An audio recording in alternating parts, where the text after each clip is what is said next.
Hey guys, William Furno here today with a new Hero Factory Classic review. This time it's on Furno's bike. We are now getting into the vehicle portion of the wave. There's about 2 vehicles, so this is one of the 2 vehicles in this wave. This set retailed for about $35, I think $35, but I could be wrong.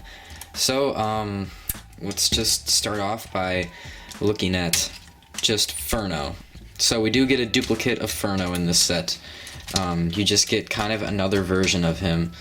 Let me just take that pin out. I hate it when the pins come out with it. Okay, so you get a duplicate of Furno, looking kind of weird.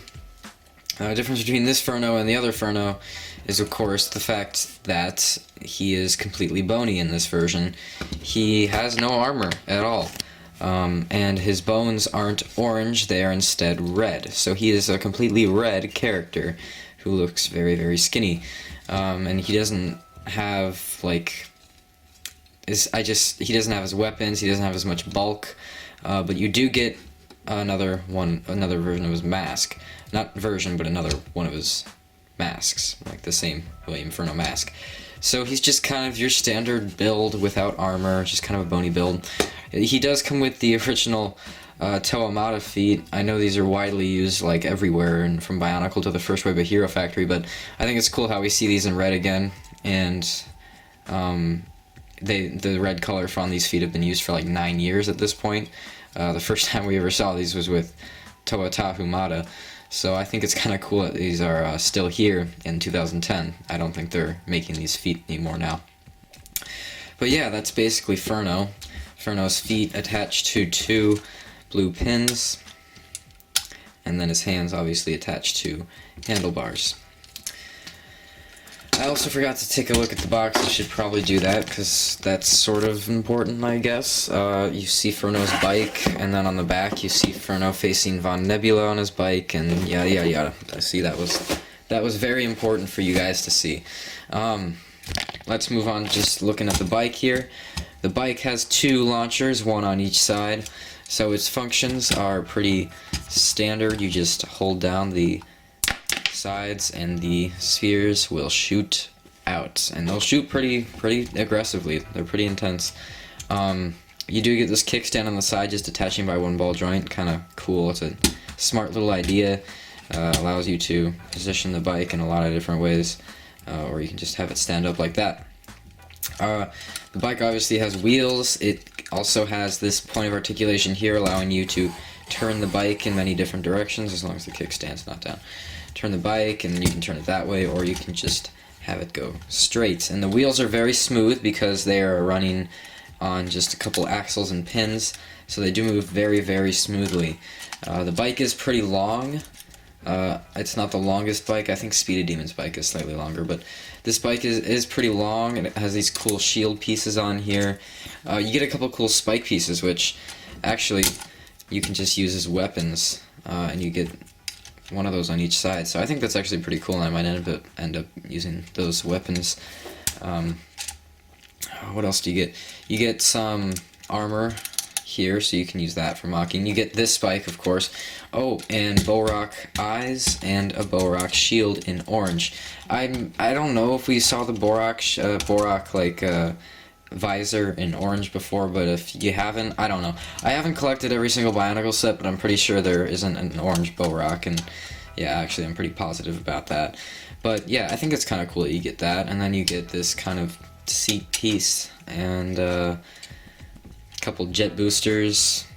Yeah, I mean it's a really sweet decked out bike. I would like to have this bike.